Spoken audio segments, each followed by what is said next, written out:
أعوذ بالله من الشيطان الرجيم.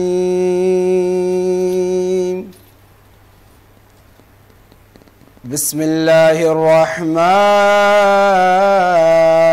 الرحيم.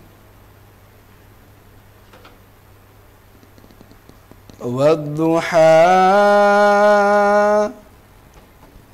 والليل إذا سجى ما ودعك ربك وما قلى. والضحى والليل إذا سجى ما ودعك ربك وما قلى.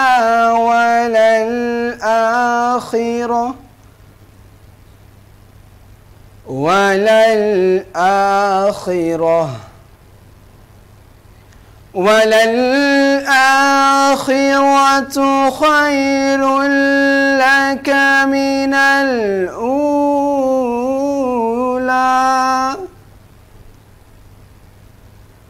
ولسوف يعطيك ربك فترضى.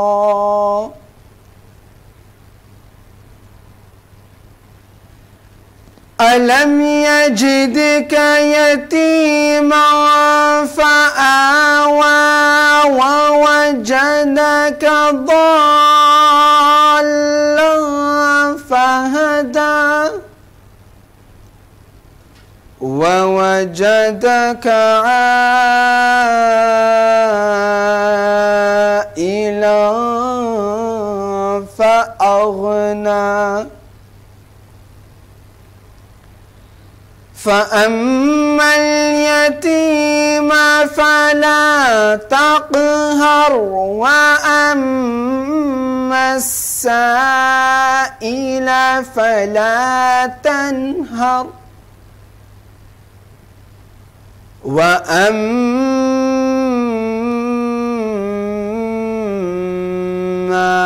بنعمة ربك فحدث.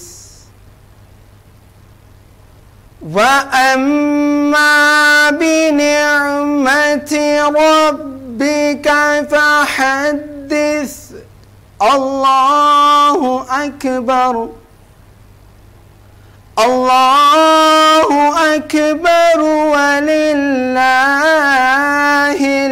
हम्द।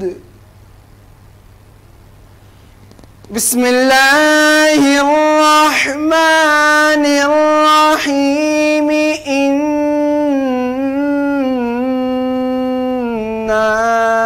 अअतैनाकल कौसर फसल्लि लिरब्बिक वन्हर। इन्ना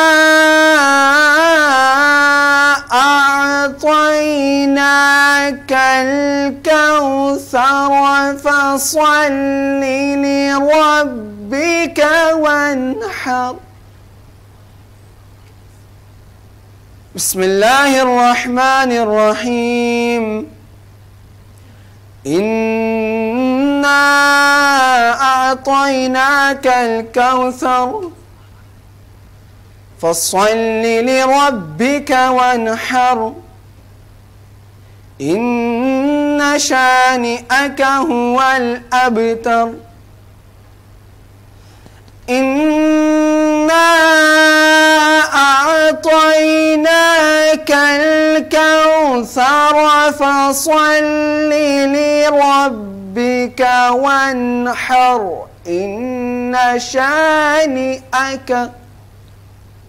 इन्न शानिअक हुवल अबतर। सदक़ल्लाहुल अज़ीम।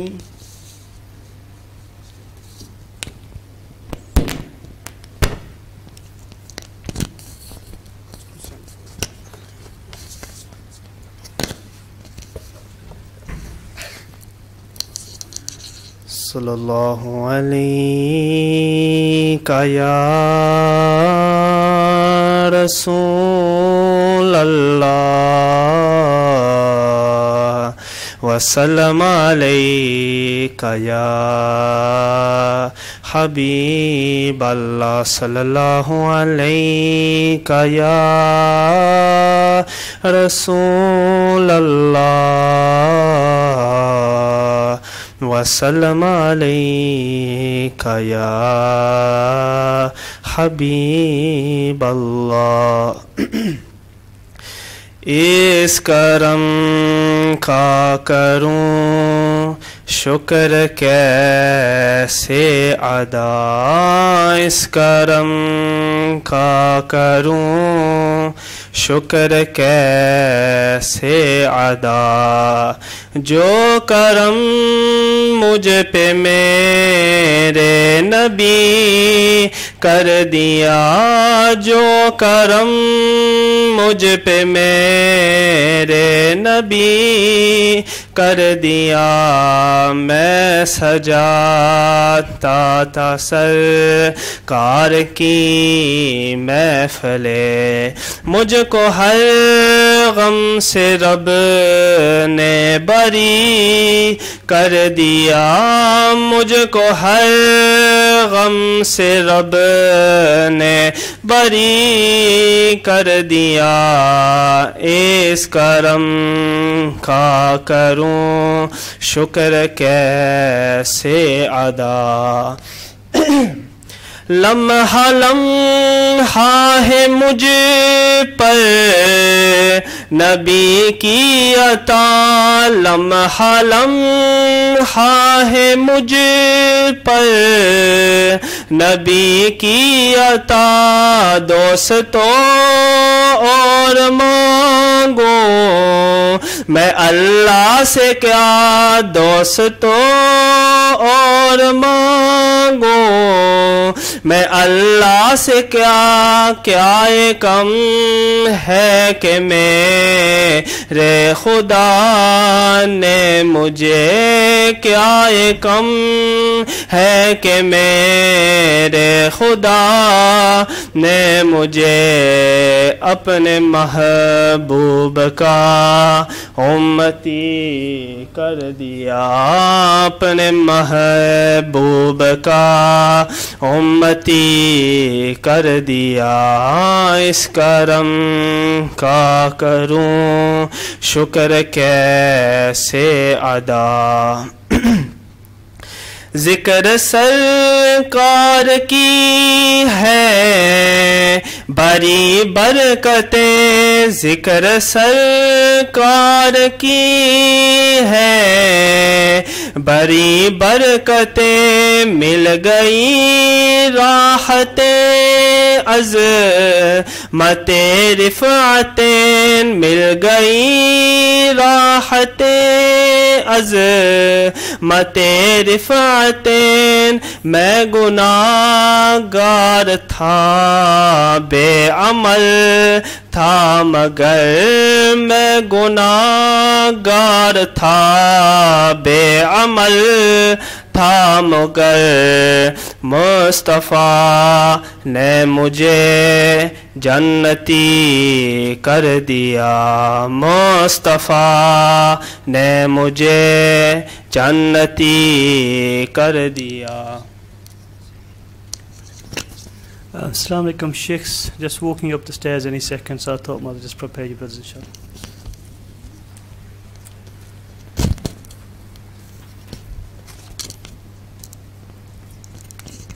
Sisters need some copies. You can take them, inshallah.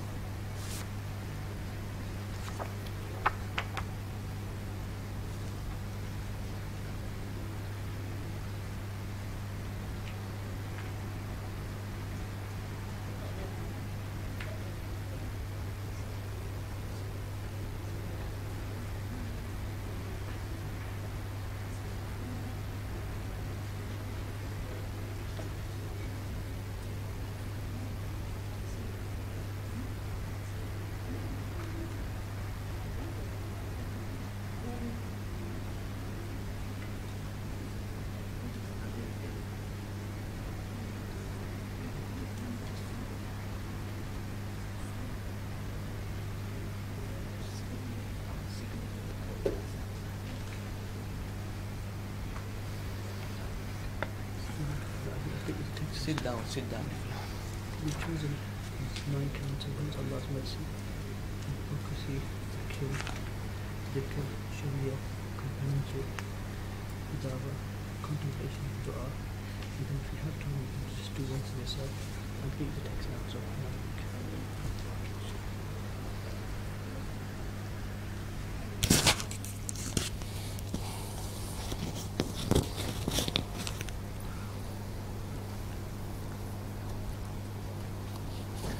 السلام عليكم ورحمة الله وبركاته.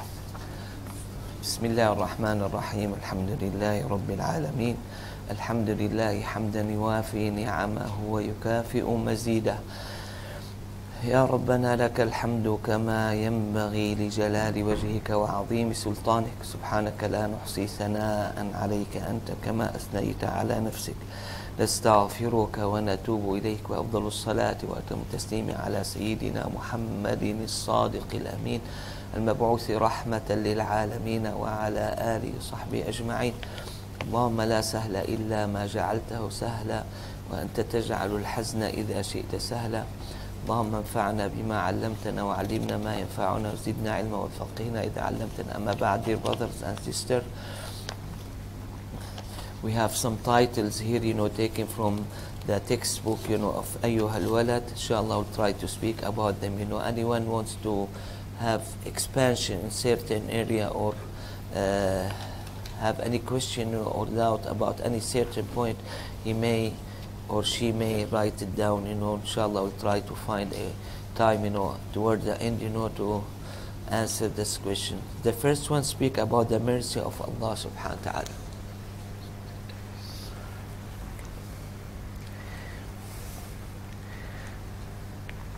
The mercy is one of the attributes of Allah subhanahu wa ta'ala, has been mentioned twice, in the Basmala when you say Bismillahir Rahmanir Rahim. And these two names, besides other names, they have been derived from mercy, okay? And Allah subhanahu wa ta'ala did say in the Holy Quran, وَرَحْمَتِي وَسِعَتْ كُلَّ شَيْءٍ.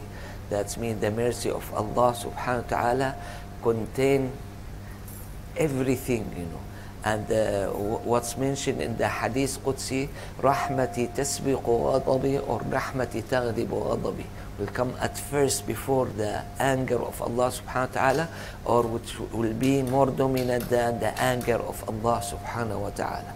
And that's why you have the frequent use of it, when we say Bismillahir Rahmanir Rahim. We have a complete chapter in the Holy Quran speak about the mercy of Allah subhanahu wa ta'ala. Allah subhanahu wa ta'ala, through his messenger, he told us, about the two holy names of his Ar-Rahman and Ar-Rahim, because some of the scholars, they did think, that Ar-Rahman for this life and Ar-Rahim for the hereafter.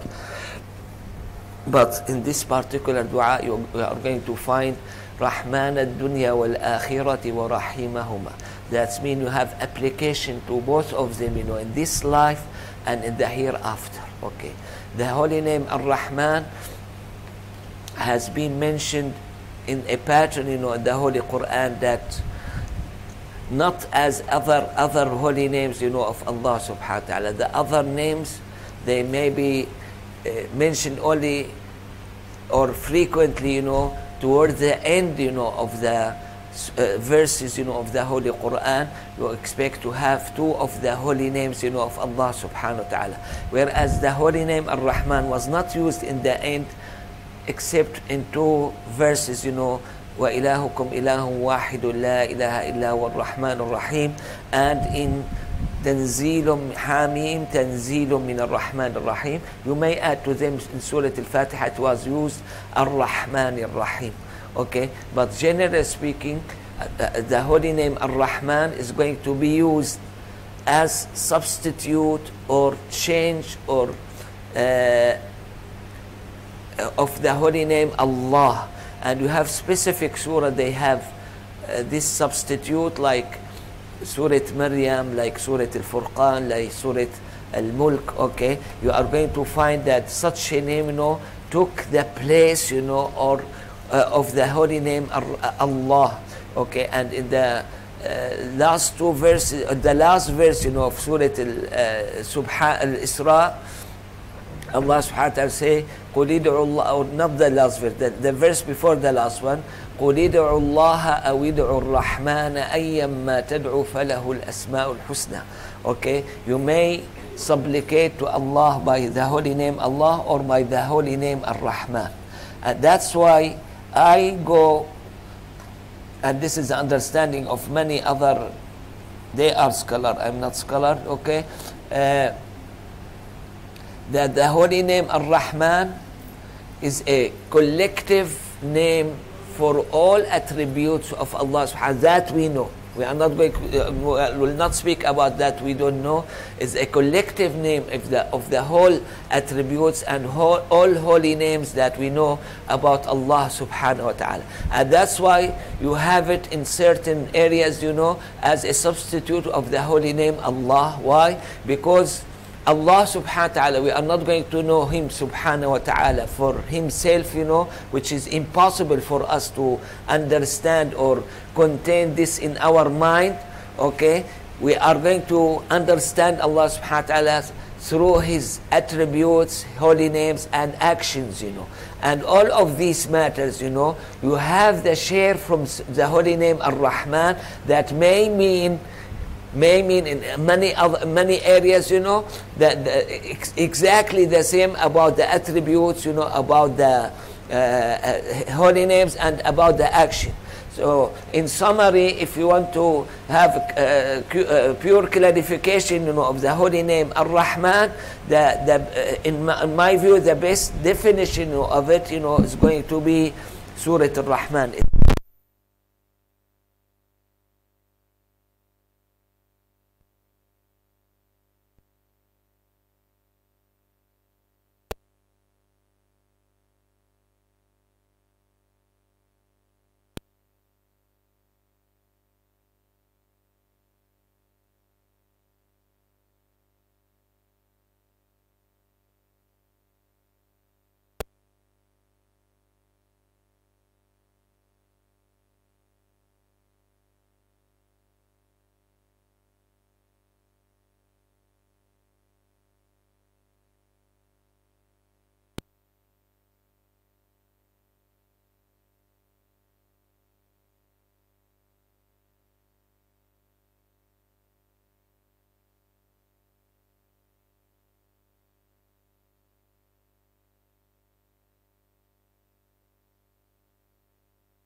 Allahu Akbar, Allahu Akbar. So be here or down, I don't know, I'm not familiar. Allahu Akbar, Allahu Akbar.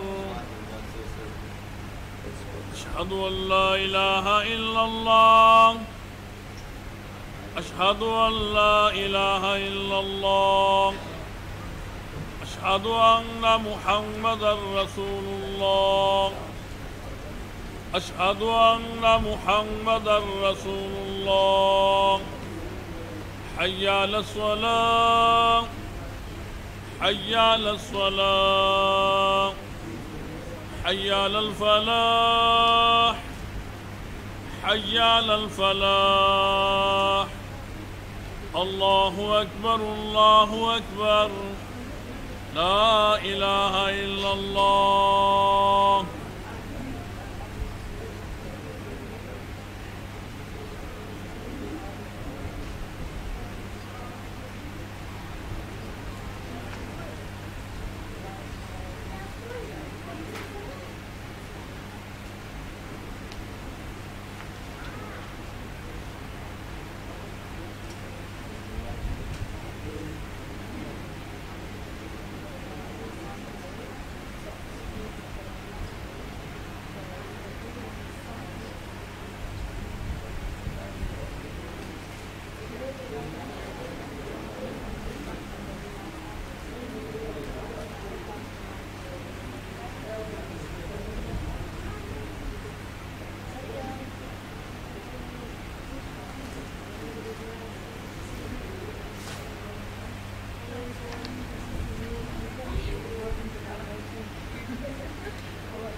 السلام عليكم ورحمة الله وبركاته. بسم الله الرحمن الرحيم. الحمد لله رب العالمين. اللهم صل على سيدنا محمد وعلى آله وصحبه أجمعين. On whatever I have said, the best definition of the holy name Ar-Rahman is Surah Ar-Rahman, because it speaks, about how the creation start, and many steps of the starting of the creation, how it took place, in this life, then the hereafter, till the end of the hereafter. And Allah subhanahu wa ta'ala, at the end of the particular surah, He said, تَبَارَكَ اسْمُ رَبِّكَ ذِي الْجَلَالِ وَالْإِكْرَامِ.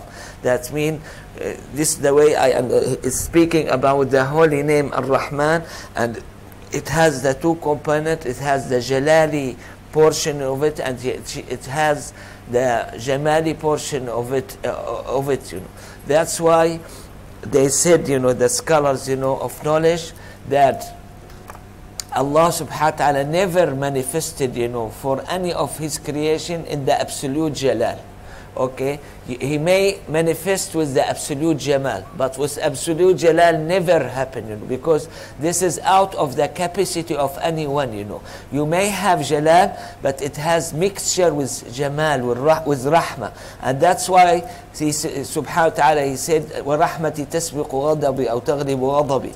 Okay, and you have the example of these matters, Firstly, in the creation, in the angel, you have Sayyidina Mikael as the most dominant one of mercy, Sayyidina Jibreel the most dominant one of Jalal.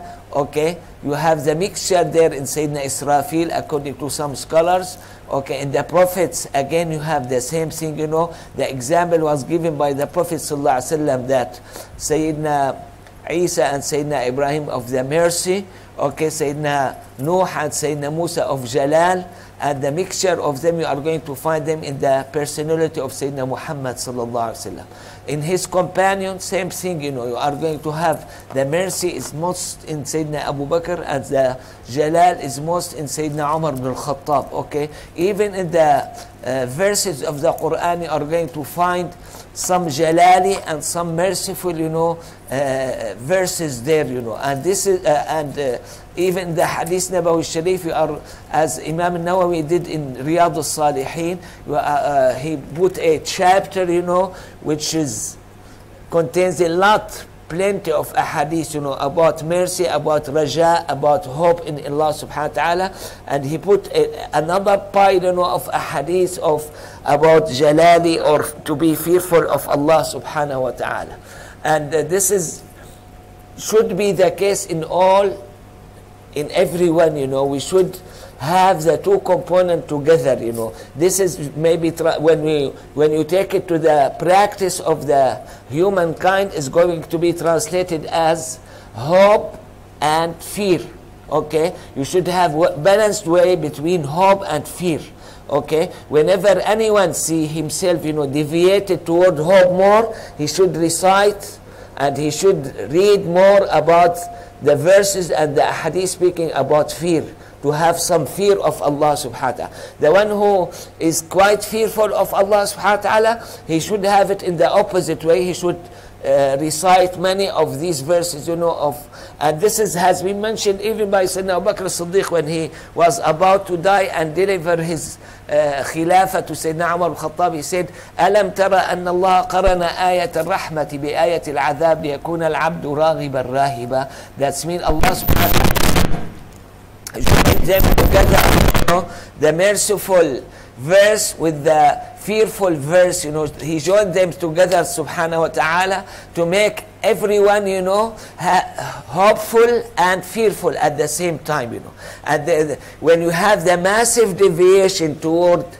hope, this may lead the person to be secured, of the punishment of Allah, لَأَمِن مِّن مَكْرِ اللَّهِ, and this is counted as one of the enormity.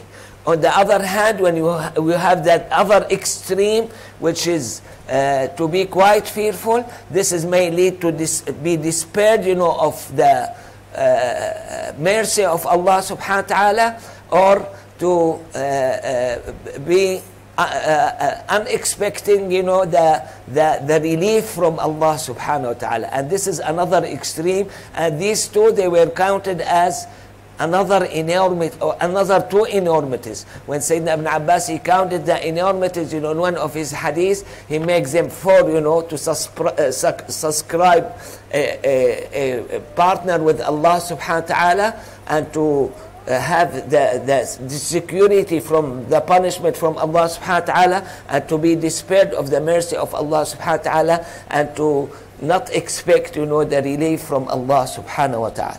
And this is to tell all of us we should have it in balanced way, okay? And all of us, regardless of our position or how happy or miserable our life, we are, this is the way I look at it, we are drowned in the favors of Allah subhanahu wa ta'ala. And we have a lot of them. We may not feel them, we may not appreciate them, we may not. All of these matters, they are deficiencies, inside ourselves. Why?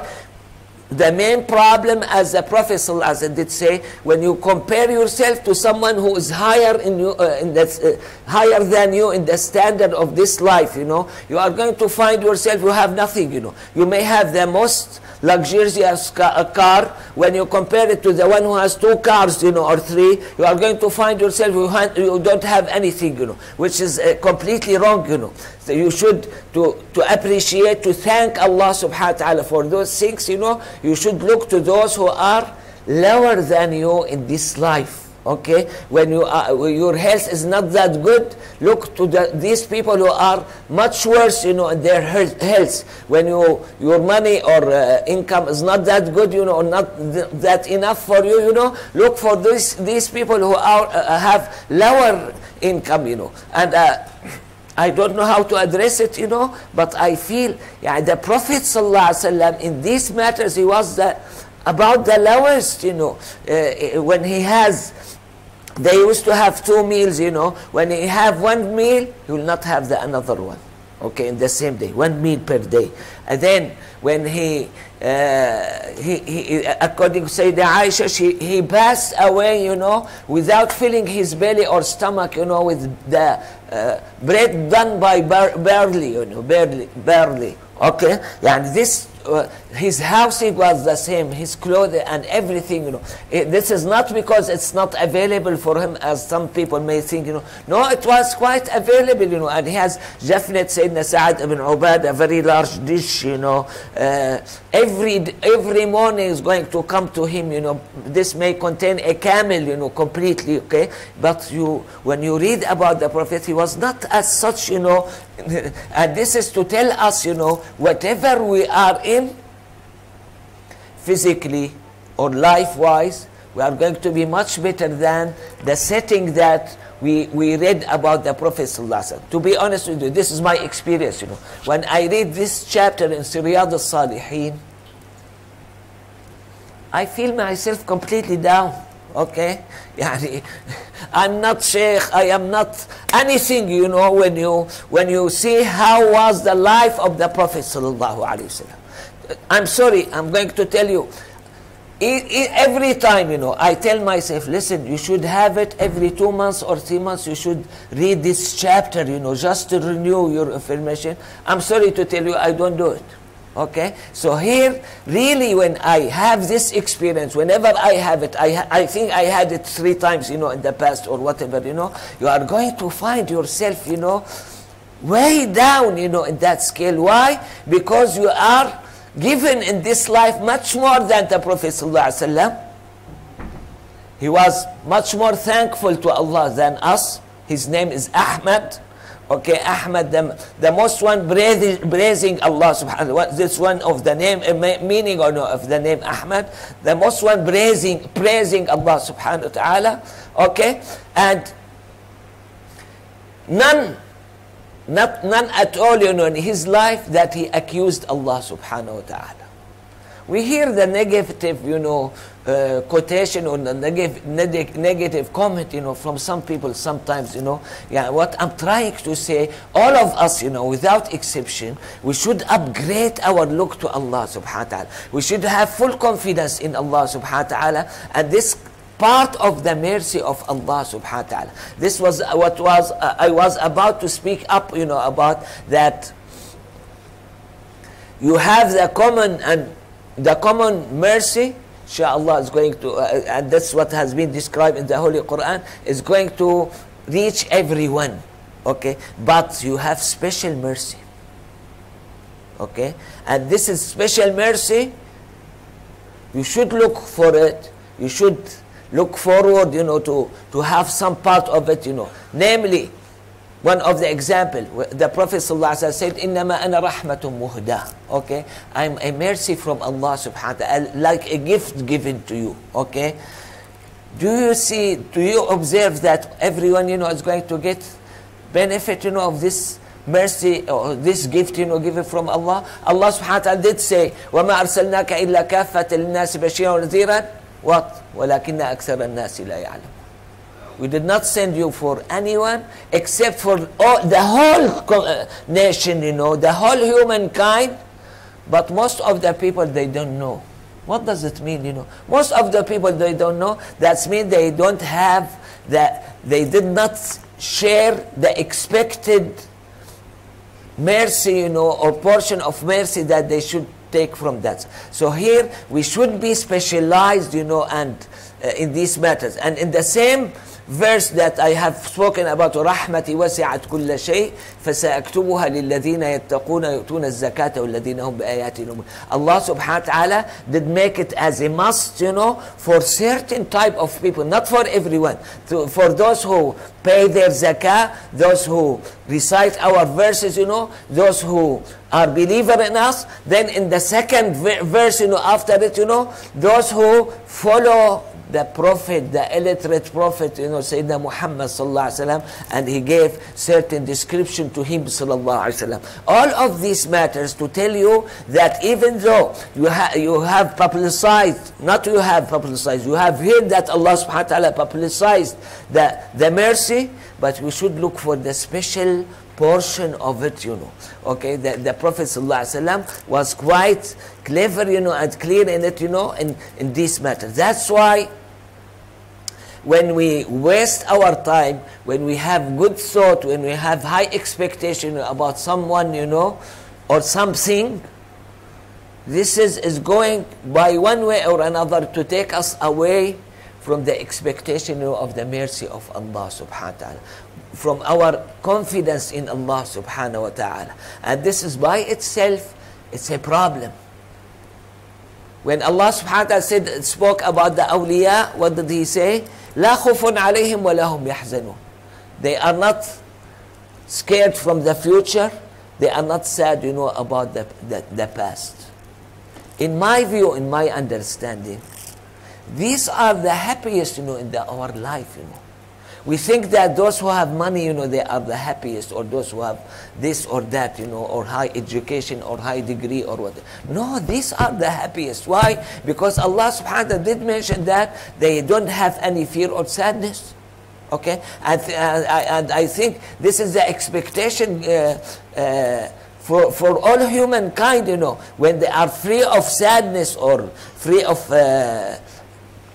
sorrow, about anything, that's what make them, of that particular stage, So what I'm trying to say, when you say awliyaullah, whenever you say so, you have the two ways. Okay, whenever you have relation by two ends, you have the input, from both sides. Here in awliya, or in general speaking, about all human, I think the initiation from Allah subhanahu wa ta'ala has been perfect for everyone. Okay? This relation, is very perfect, type for all of humankind. Where we differ in our relation toward Allah subhanahu wa ta'ala, in our remembrance of Allah subhanahu wa ta'ala, in our knowledge in Allah subhanahu wa ta'ala, in our confidence in Allah subhanahu wa ta'ala, our reliance, in Allah subhanahu wa ta'ala. Okay, in our reliance on Allah subhanahu wa ta'ala, and then in our love to Allah subhanahu wa ta'ala. All of these matters should be considered. The one who considered himself, as smart one or skillful one, or Allah subhanahu wa ta'ala gave him certain good intellectual understanding, or whatever, please let him or her use this, in getting closer to Allah subhanahu wa ta'ala. Because this is our main point, even though here you speak about one, in our view, one of the main attributes, of Allah subhanahu wa ta'ala, which is mercy, which we have two holy names of them, use it in Basmala, Bismillah ar-Rahman ar-Rahim, okay, but the best among us, those who have much more knowledge, about the attributes of Allah subhanahu wa ta'ala. I received this question here in this country, is it possible to gain knowledge, in the hereafter? It's not possible. It's going to happen. Why? Because the one who is in the heaven is going to see Allah subhanahu wa ta'ala. And whenever he sees Allah subhanahu wa ta'ala, is going to build up his knowledge in Allah subhanahu wa ta'ala. But the problem, as I told that asker, the other one who was much more knowledgeable than me, okay, is going to upgrade himself much more. Okay, and that's why, what I'm trying to say, to tell everyone, you have a cut off and you have starting point. What is the cut off, at starting point? It is the last moment of your life, because your knowledge in Allah subhanahu wa ta'ala is going to be estimated, by this last moment. I'm not going to say this to dictate on Allah subhanahu wa ta'ala. No, this is the law, the common law of Allah subhanahu wa ta'ala. Let's assume, physically, I was in that level and another one was in that level, When I do say Allah subhanahu wa ta'ala, I may increase to this level, but the other person perhaps above the ceiling, he became above the ceiling, This is the point there, So that's why, for all of us, including the speaker and the audience, we have an opportunity now to improve ourselves. We have the opportunity to increase our knowledge in Allah subhanahu wa ta'ala. And the start for... I highly appreciate, because everyone come, you want to learn about mercy of Allah subhanahu wa ta'ala. This is good start, for you to have such thing, but you should have the rest of your life, work hard, to know much more, about the mercy of Allah subhanahu wa ta'ala. Work hard to know much more about the attributes of Allah subhanahu wa ta'ala, the holy names of Allah subhanahu wa ta'ala, the actions of Allah subhanahu wa ta'ala. Okay, so may Allah subhanahu wa ta'ala make all of us, know much more about that mercy. I'm going to end that speak, about mercy, by saying,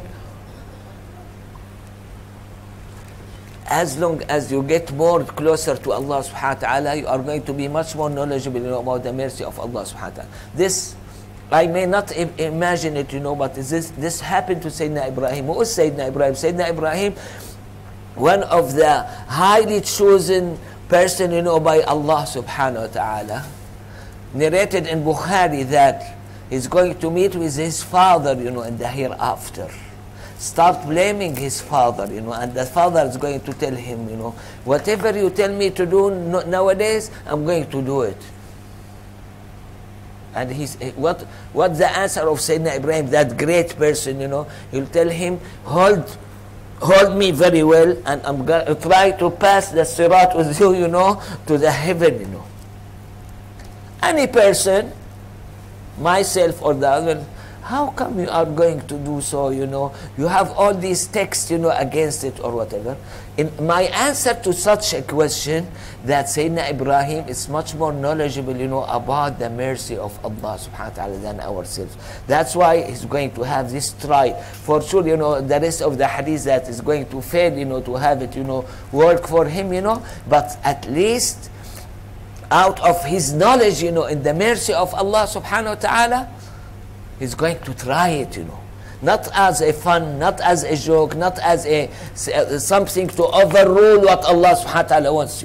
I hear sometimes, some question, they want to overrule what Allah subhanahu wa ta'ala did say, about certain matters, You cannot overrule Allah subhanahu wa ta'ala. We are way down, But here, when you have such a great expectation of the mercy of Allah subhanahu wa ta'ala, I cannot help it, without putting my head down, I'm way down, I should learn, even if you have some ordinary man, you're not prophet, not Khalilullah, he has much more expectation of the mercy of Allah subhanahu wa ta'ala. I should learn from him. I should learn from the other person his fear of Allah subhanahu wa ta'ala. You see, yani we are in this life to build up, our quality, okay? For sure, we are not excellent. When I see someone, even though I may consider myself, much more knowledgeable than that person, or whatever. When I see anyone, has some description that he is better off than me, in that particular description, rather than saying, even though that you have this, I have this and that and this and that. No. The point, learn from that person. Learn that particular point, Why? Because you need yourself, to get closer to Allah subhanahu wa ta'ala. And by this you are going to improve yourself. Okay? Yani, what I'm trying to say, in certain position or certain circumstances, everyone wants to prove himself, And I'm sorry to tell you, some of the people that they want to prove themselves, by putting the others down. Here you don't have such a case, You have the case between you and Allah subhanahu wa ta'ala. Many of these people, whether you want to put them down or not, they are going to be much closer to Allah subhanahu wa ta'ala. They may be much closer to the Prophet sallallahu alaihi wasallam. Then you should get jealous of them, in the positive way, not in the negative way. The negative way to try to put them down, to speak badly about them or whatever, But the positive way of it, try to learn from them, try to mimic them, Allah subhanahu wa ta'ala did say about Sayyidina Ibrahim, قَدْ كَانَتْ لَكُمْ أُسْوَةٌ حَسَنَةٌ فِي إِبْرَاهِيمَ وَالَّذِينَ مَعَهُ. Okay? When Allah subhanahu wa ta'ala, He used this wording, that's mean Sayyidina Ibrahim in particular, we should learn the mercy from him. How to look at the mercy of Allah subhanahu wa ta'ala, how to achieve it, how to get the maximum of it, and you name it. And this is as here mentioned, they mentioned the mercy alone, I look forward to have it for all attributes and all names, of Allah subhanahu wa ta'ala. Why? Because the Prophet sallallahu alaihi wasallam in the authentic hadith, or perhaps some of the scholars, they call it mutawatir, إِنَّ لِلَّهِ تِسْعَةَ وَتِسْعِينَ اسْمًا مَنْ حَفِظَهَا دَخَلَ الْجَنَّةِ. Allah subhanahu wa ta'ala has 99 names.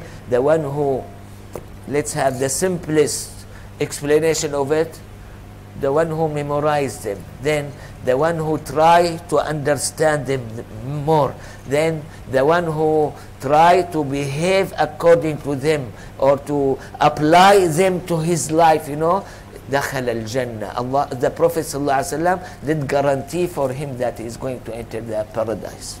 Okay.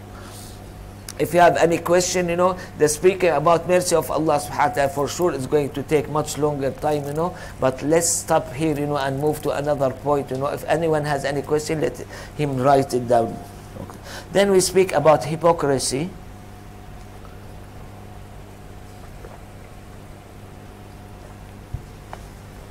What is hypocrisy? Hypocrisy, in my definition, when you have mismatch between the inner and the outer.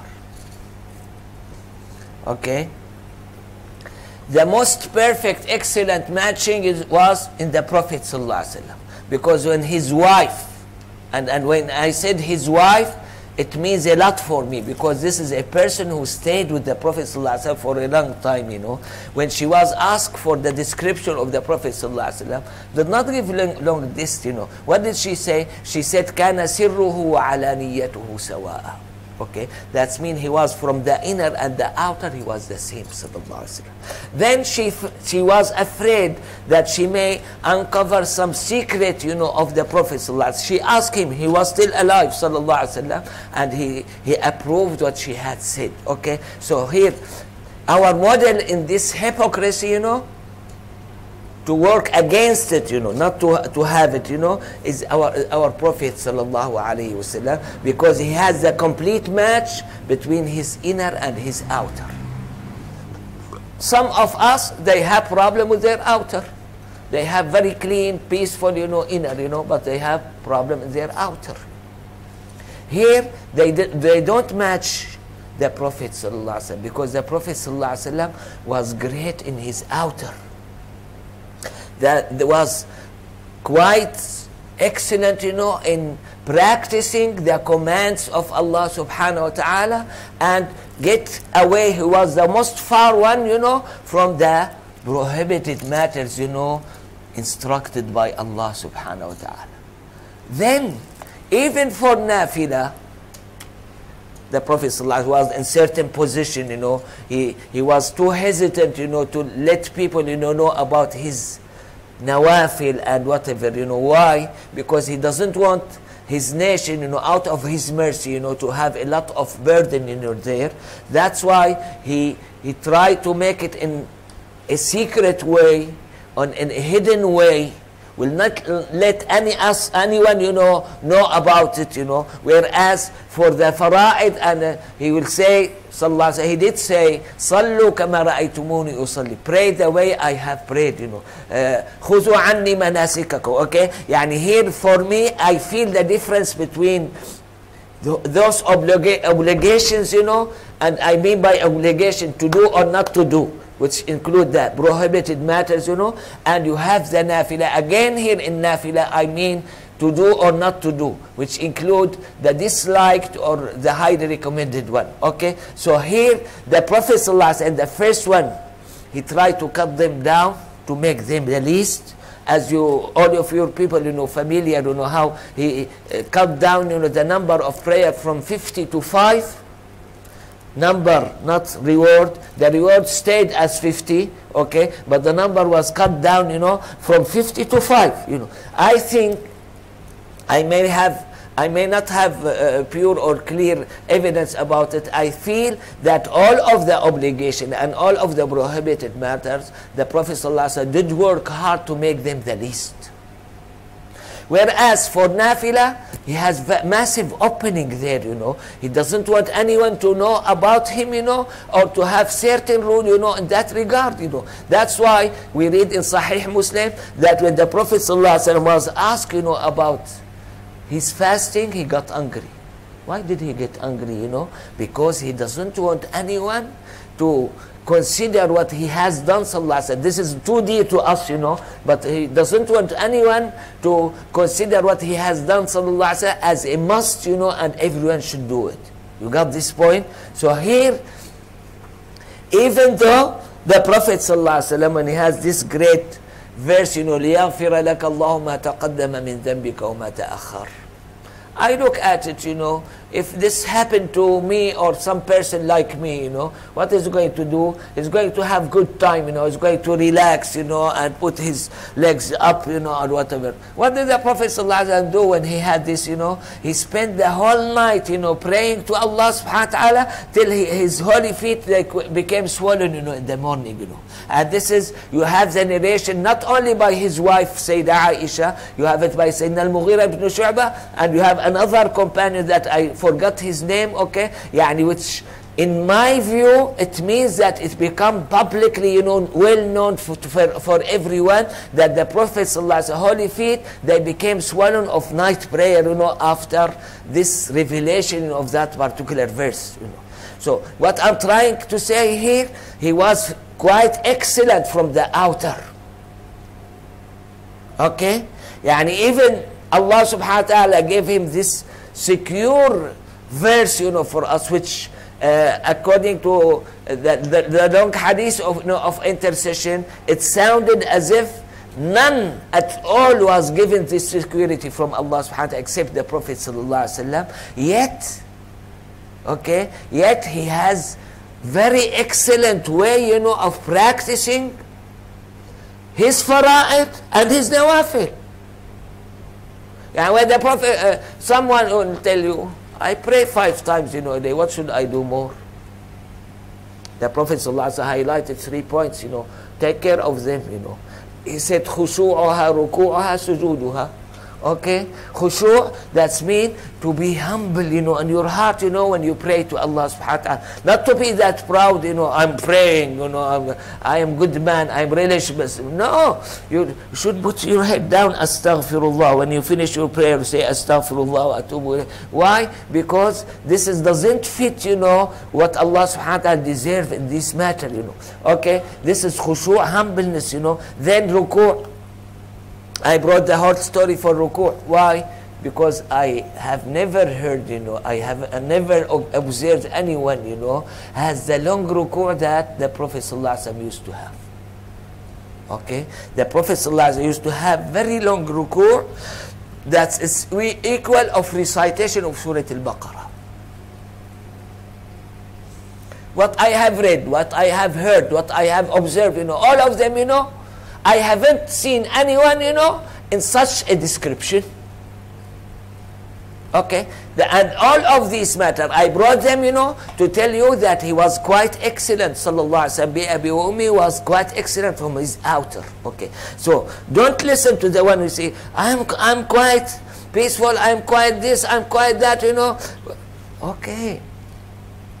Give us the evidence. We don't have the eye to look inside your heart, you know, or in the inner, you know, or to see what's going on. But you have some commands, some prohibition instructed by Allah subhanahu wa ta'ala. How good are you, you know, in doing them, you know? The Prophet sallallahu alaihi wasallam, your model, was quite excellent in doing them, you know. I gave this example. For sure anyone who is interested is going to find many other examples, you know, besides this. On the other hand, in the time of the Prophet ﷺ, and perhaps not in our time, you know, because the Islam nowadays has bad attack, you know, from everywhere, you know. That's why no one is going to be hypocritical, you know, about Islam, except perhaps some children when they try to pretend in front of their parents, you know, that they pray or they do this or that, you know. But in general speaking, you don't have the fear of Islam nowadays, you know, and that's why I'm sorry to tell you, many of our children, they will be otherwise. Okay, so here, the hypocritic in the time of the Prophet ﷺ, they were quite perfect, you know, from outside, from the outer, you know, but they have ruined everything, you know, inside themselves, you know. Yeah, and this is shake my heart a lot, you know, when I read in Sirah about so and so and so and so. They said the first one was one of the attendees, you know, of Badr. That's mean they are at the top, you know, of the companion, those who attended Badr. Okay, the other one considered as hypocritic, and I know that they are brothers. In these old days, you know, the brothers, you may see it sometimes, you know, now in our houses, you know, they used to live together, you know.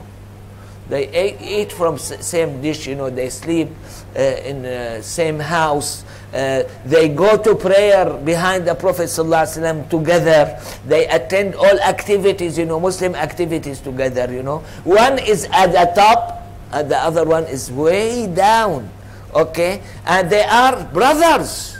Yani in my imagination, I may be wrong, in my imagination that they have completely from the outer the same.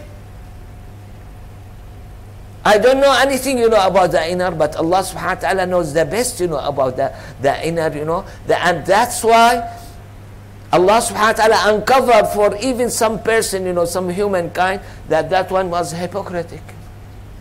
And he was his brother, you know. For me, this is very warning sign. So what I'm trying to say, for everyone who care about himself, you should fix your outer, you should fix your inner. Why? Because I don't like from my side, I don't like anyone, you know, to deal with me while he has masks, you know, on his face, you know. I'm sorry to tell you, many of us, we have a lot of masks, you know, put on the face, you know, which I don't like at all, okay. So, not to be ashamed of anything, be excellent in the inner and be excellent in the outer, you know. How? Someone will tell you or ask you, how I'm going to be good in the outer and the inner, you know. To fix the outer, the best resource you get, you know, to fix your outer is Surah Al-Baqarah. Some scholars, they said it contains 1,000 commands. It contains 1,000 prohibitions. And I'm not telling you, don't misunderstand me. I'm not telling any of your people, you know, that you should apply those 2,000, these 2,000, you know, at once. No. Please, please, please. I'm speaking to myself, okay? Start from the beginning and try to apply to your life one of these commands every day. My expectation, many of us you may pass away, you know, before finishing, you know, all the outer commands, okay? But my expectation in Allah subhanahu wa ta'ala, when I pass away, like in this position, you know, or in this behavior, Allah subhanahu wa ta'ala, no benefit is going to get from these matters. Is going to join me to those who were perfect, you know, in their outer. You got my point? When Allah subhanahu wa ta'ala look at my heart, directed that I'm interested in, you know, fixing the outer, Allah subhanahu wa ta'ala is going to grant me, you know, with this reward, you know, given to those who fix their outer, you know. Why? Because the time did not permit for me. You see, I give you example to use one every day, you know. You may be much more clever, you may use 2 or 3 or 4 or 10 or 100, I don't know, okay? Yani here you have, we should, all of us, we should have some practical steps, you know, to achieve this, you know. For the inner, the best resource for it, you know, in my view, is Surah Ali Imran, okay? Yani this to fix your inners, you know.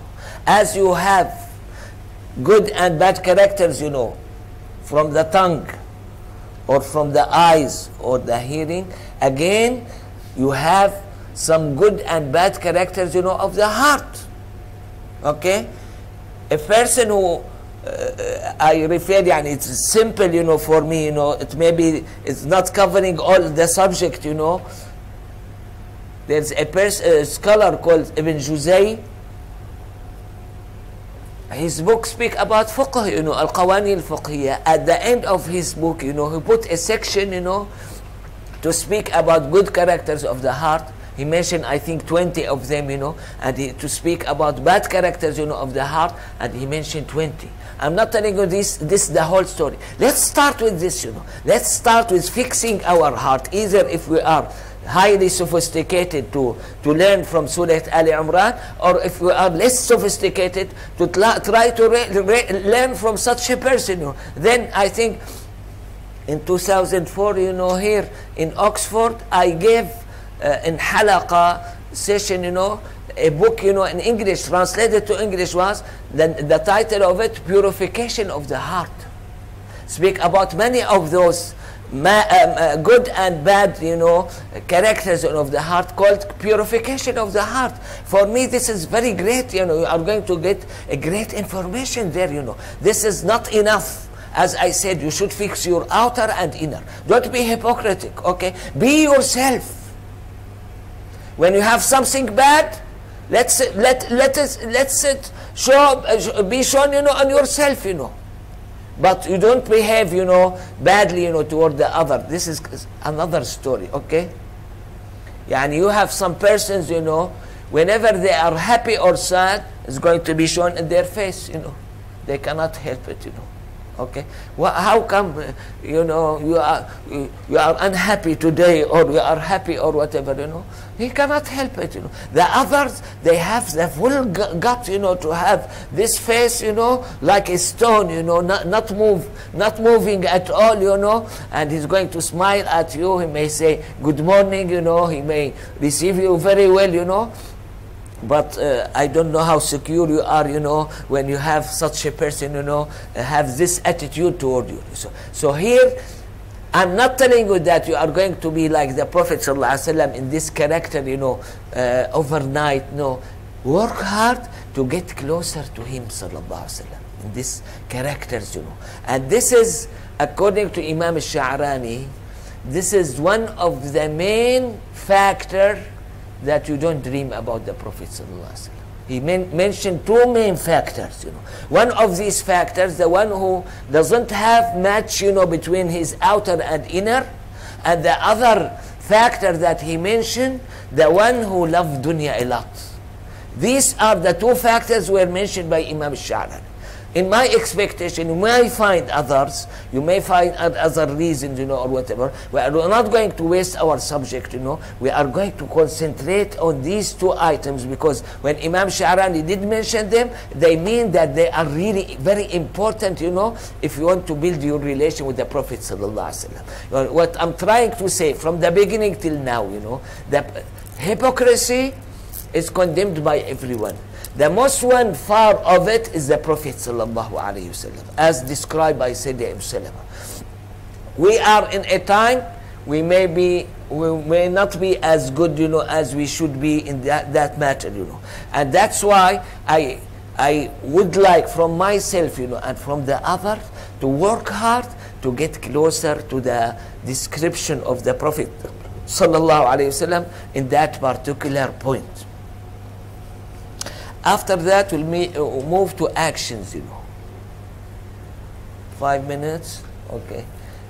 So let's have the question. If anyone has any question, you know, about, before starting, you know, about actions, you know, we'll have break, you know, after it. Anyone, feel free. If you want have a question, you know, verbal question or written one, you know, if the one did not interested, you know, in asking, you know, in his question, you know, he may have it in the written form.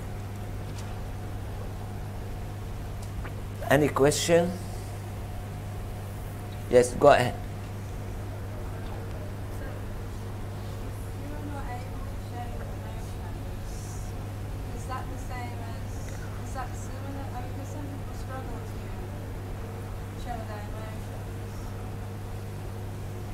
Speaking about emotions, okay. We are not equal in this.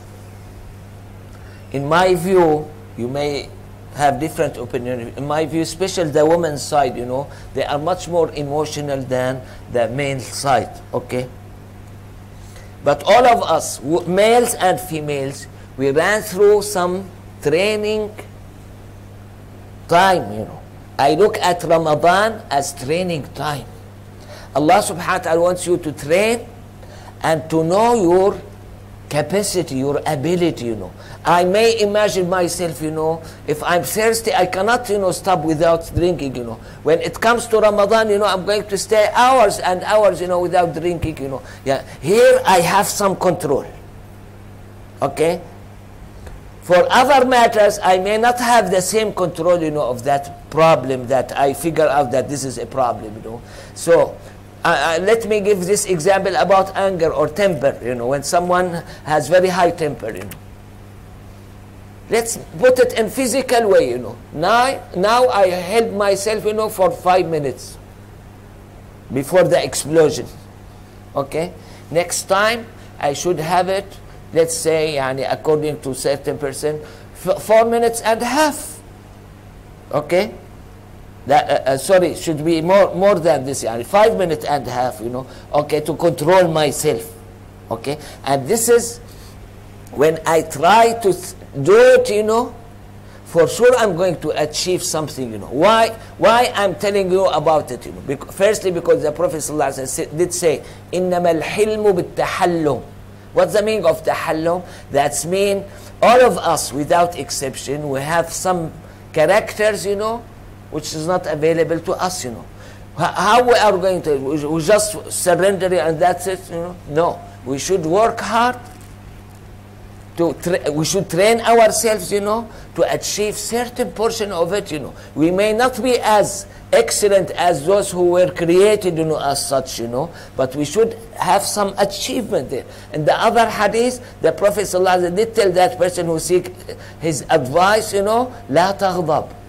And he repeated, you know, and the Prophet ﷺ did repeat, لا تغضب. Okay, don't get angry, you know. If it's beyond his limit or beyond his capacity, I don't expect that the Prophet ﷺ is going to repeat the same thing, or concentrate on it, So here, if you want to go back to your question, we are not equal, in our emotions, regardless. You may find a woman, much stronger than the men, in controlling her emotions, Yani here, we are not speaking about certain cases, but generally speaking, we shouldn't have this emotional thing, show to the others, as long as we are capable, As I told you, some people, they cannot help it, because on their face is going to be shown, the happiness or the unhappiness, of certain matter. They may train themselves or whatever, but they have a problem there.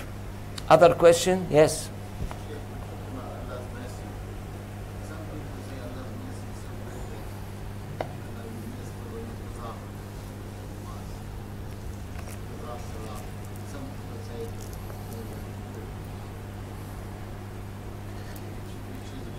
About qada, making up. I haven't heard about anyone say you shouldn't make qada because of the mercy of Allah. I think everyone, believe in the mercy of Allah. But I have the two groups, one of them they said you should make qada, the other one they said you are kafir, don't make qada. You don't have anyone, that said out of the mercy of Allah don't make qada. Because the Prophet, this is, even if a person did say so, this is contradict with the quotation given by the Prophet, فَدَيْنُ اللَّهِ أَحَقُّ بِالْقَضَاءِ. Okay? When I have some loan, toward Allah subhanahu wa ta'ala, is much more important than the ordinary loan that you have it for anyone, that may take you to court, or let the police, come to your house, or whatever. Other questions? Yes?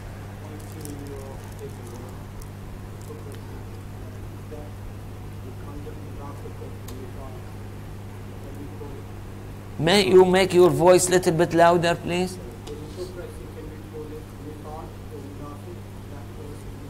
Yes, I think this, what they meant by this. I'm not the person who put this, but I think they mean by hypocrisy nifaq, yes.